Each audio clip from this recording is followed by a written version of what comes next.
সারা দেশে ৬ লাখের বেশি জাতীয় পরিচয়পত্র সংশোধনের আবেদন ঝুলে আছে। আজ সোমবার আগারগাঁওয়ে নির্বাচনী প্রশিক্ষণ ইনস্টিটিউটের সম্মেলন কক্ষে এনআইডি সংশোধনের আবেদনসমূহ ক্যাটাগরিকরণ ও দ্রুত নিষ্পত্তি শীর্ষক কর্মশালায় মূল প্রবন্ধ উপস্থাপনকালে এ তথ্য জানায় ইসি সচিব শফিউল আলম আজিম।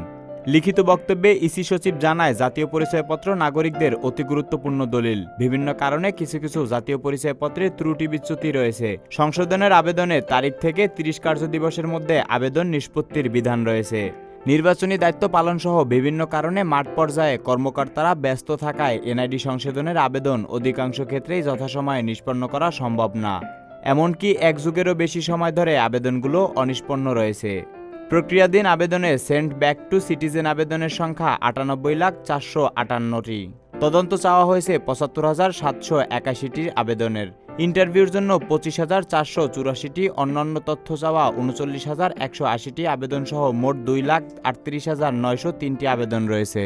ইতিমধ্যে ইসির এক মাসিক সমন্বয়ক সভায় এনআইডি সংশোধন প্রক্রিয়া সহজ করার জন্য পাওয়া বেশ কিছু সুপারিশ তুলে ধরেন সচিব।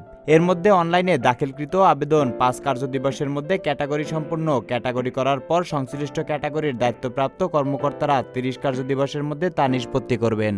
কর্মশালা উদ্বোধনের সময় প্রধান নির্বাচন কমিশনার কাজী হাবিবুল আউয়াল কর্মকর্তাদের উদ্দেশ্যে বলেন, এনআইডি ছাড়া এখন কিছুই করা যায় না। এনআইডি সেবা দিতে যেন বিলম্ব না হয়। নাগরিকেরা এই সেবা নিতে এসে যেন হয়রানি বা বিড়ম্বনার শিকার না হয়।